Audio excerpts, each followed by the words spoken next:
احرام مصر سے فرار قسط 5۔ میں ہاتھوں اور پاؤں کی انگلیوں کو آہستہ آہستہ حرکت دیتے ہوئے آگے سے مٹی کو ہٹانے لگا۔ مٹی پرے ہونے لگی۔ میرے ہاتھوں اور پاؤں میں کسی نے طاقت بھر دی تھی۔ میں مٹی کو پیچھے ہٹاتا چلا گیا۔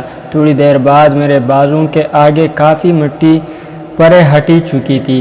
میں نے اوپر کی جانب کوہنیاں اٹھا کر اپنے منہ کے آگے سے مٹی ہٹانا شروع کی۔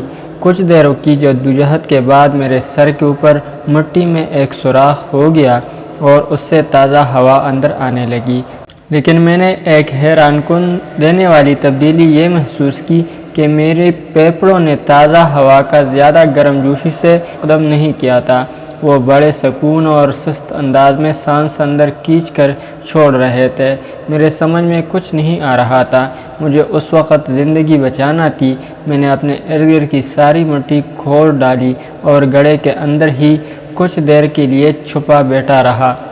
میں نے دیکھا کہ باہر رات کی تاریکی پھیلی ہوئی تھی اور آدھی رات کو دمشق کے باغوں میں چلنے والی ہوا میں کھجور کے درختوں کی شاخیں سائیں سائیں کر رہی تھی۔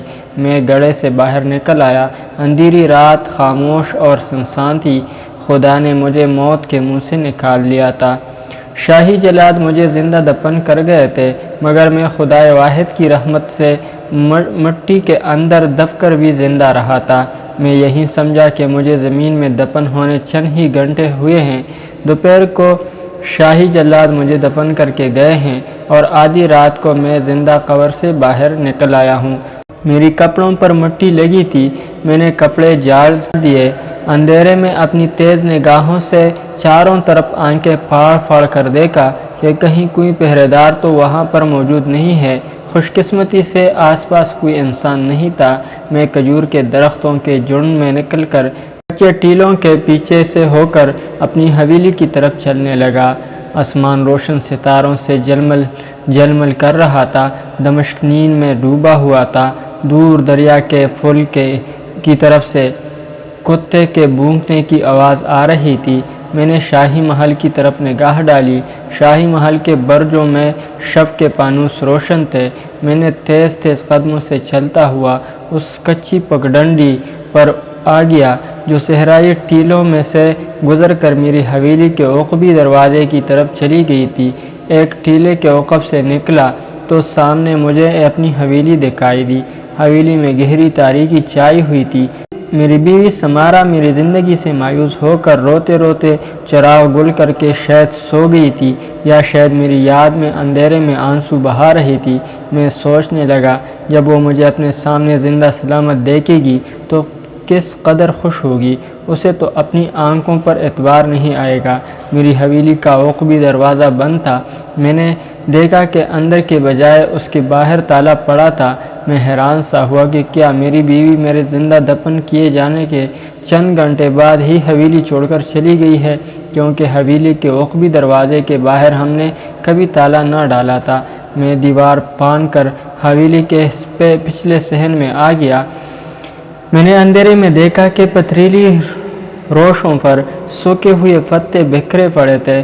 میں پھوارے کے گول حوض کے قریب پہنچا تو دیکھا کہ پھوارا بند پڑا ہے اور حوض کے اندر پانی سوکھ گیا ہے۔ میں نے حوض میں ہاتھ ڈالا۔ میرا ہاتھ خشک پتوں کی ڈھیری سے ٹکرایا اور ایک خرگوش پدک کر باہر آ گیا۔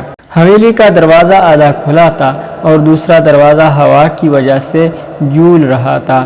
میں حویلی کے اندر داخل ہوا تو دیکھا کہ ہر طرف گہری خاموشی اور تاریکی چھائی ہوئی ہے۔ نہ کوئی دربان ہے، نہ کوئی نوکر چاکر ہے۔ کسی بھی کمرے اور کڑی میں روشنی نہیں ہو رہی تھی۔ تمام چراغ گل تھے، سب شمعیں بجھ چکی تھی۔ میں خوابگاہ میں گیا، دیکھا کہ وہاں پلنگ اور تخت خالی پڑے ہیں۔ کہیں کوئی بستر نہیں بچھا ہوا، کہیں کوئی سامان نہیں ہے۔ میں ساری حویلی میں گھوم لیا، میری بیوی کہیں بھی نہیں تھی۔ کسی جگہ کوئی سامان نہیں تھا۔ پانی پینے کو ایک پیالہ تک نظر نہیں آ رہا تھا۔ میں سناٹے میں آ گیا کہ میرے مرنے کے چند گھنٹے بعد یہ کیسا انقلاب آ گیا کہ حویلی خالی ہو گئی۔ میری بیوی یہاں سے سامان اٹھا کر کوچ کر گئی۔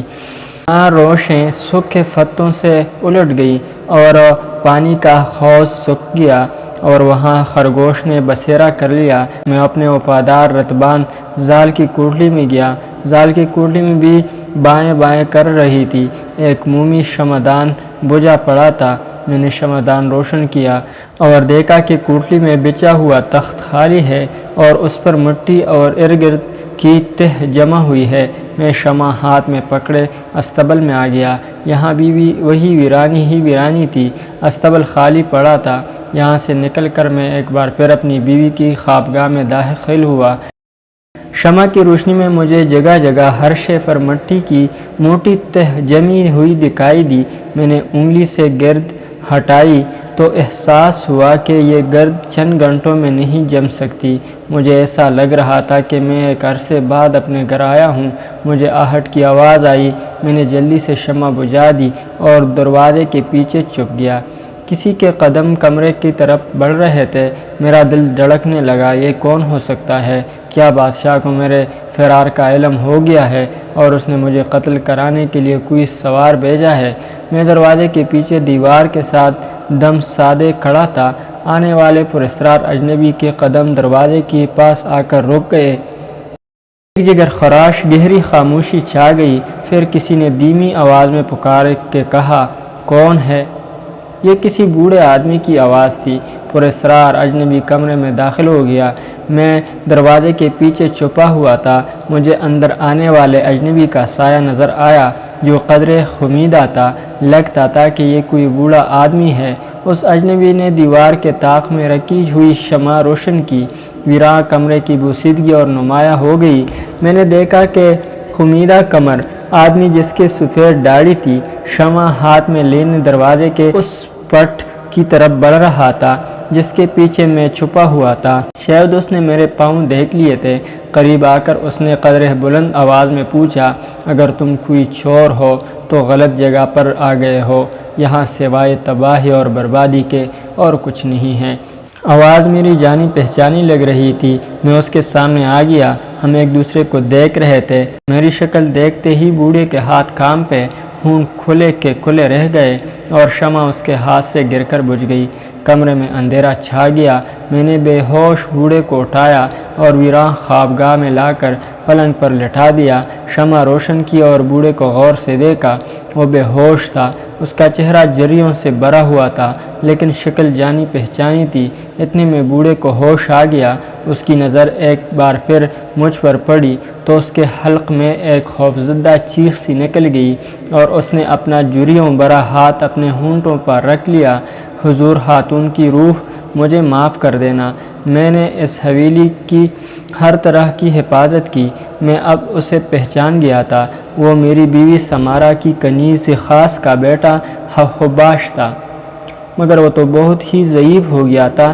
یہ ایک رات میں وہ اتنا بوڑھا کیسے ہو گیا؟ یہ ایک ہی رات میں میری جیتی جاگتی حویلی اس قدر ویراں کنڈر میں کیسے تبدیل ہو گئی؟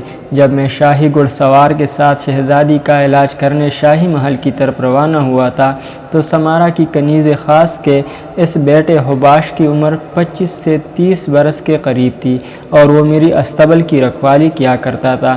یہ 25-30 برس کے بھرپور جوان سے بوڑھا کسٹ کیسے بن گیا؟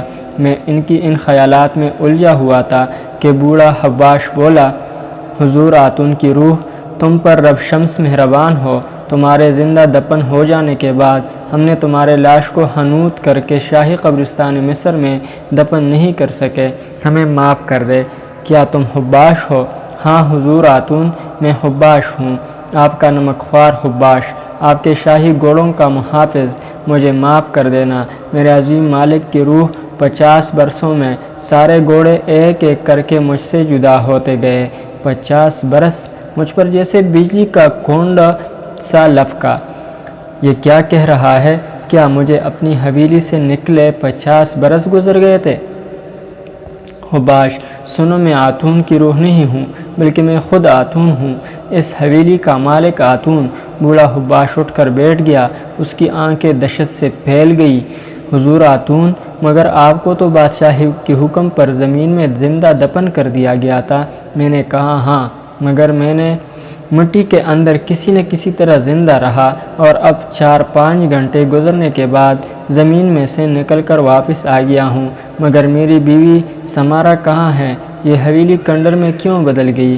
تم اس قدر بوڑھے کیسے ہو گئے ہو؟ یہ سب کچھ کیا ہے؟ کہیں میں کوئی بھیانک خواب تو نہیں دیکھ رہا؟ بوڑھا حباش مجھے ٹکٹکی باندھے دیکھ رہا تھا۔ شمع کی دھیمی روشنی میں اس کے ضعیف چہرے کی جھریاں اور نمایاں ہو گئی تھی۔ کانپتی آواز میں کہنے لگا، لیکن حضور خاتون، آپ کو زمین کے اندر دفن ہوئے 50 برس گزر چکے ہیں۔ یہ کیسے ہو سکتا ہے حباش؟ اگر 50 برس گزر گئے ہوتے تو میں بوڑھا کیوں نہیں ہوا؟ میں کیوں ویسے کا ویسا جوان رہا؟ میں خود حیران ہوں میرے آقا، ایک تو آپ زمین کے اندر 50 برس تک دفن رہنے کے بعد زندہ نکل آئے، اور دوسرے آپ پر عمر نے کوئی اثر نہیں کیا، وقت کے کامتے ہاتھوں نے آپ کے چہرے پر بڑھاپے کی ایک لکیر بھی نہیں ڈالی۔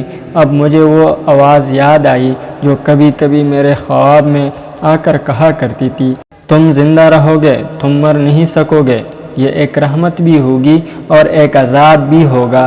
میں نے اپنے ہاتھوں کو دیکھا، میرے ہاتھ ویسے ہی ایک جوان آدمی کے ہاتھ تھے۔ میں نے اپنے چہرے پر ہاتھ پھیرا، میرا چہرہ بھی جوان آدمی کا چہرہ تھا۔ میں نے حباش سے کہا، میری بیوی کا، سمارا کا کیا بنا؟ وہ کہاں ہے؟ کیا وہ نہیں میرے آقا، شہزادی صاحبہ زندہ ہیں۔ آپ کی موت کے بعد ان کی جان کو بھی خطرہ تھا۔ میں اور میری ماں انہیں یہاں سے نکال کر شام کی سرحد پر اپنے گاؤں کے مکان پر لے گئے اور انہیں وہیں چھپائے رکھا کہ وقت کے بادشاہ بوڑھا ہو کر مر گیا اور شاہی طبیب بھی مر گیا۔ ہم نے شہزادی صاحبہ کی خدمت میں عرض کیا کہ وہ واپس اپنی حویلی میں آ جائیں، مگر انہوں نے کہا کہ جہاں انہیں ایک ایک شے آپ کی یاد دلائے گی وہ وہاں نہیں جائے گی۔ کیا میری پیاری بیوی اب بھی اسی سرحدی گاؤں والے مکان میں ہے؟ میں نے پوچھا۔ ہاں میرے آقا، میری ماں کا انتقال ہو گیا، پھر میں ان کی خدمت کرتا رہا۔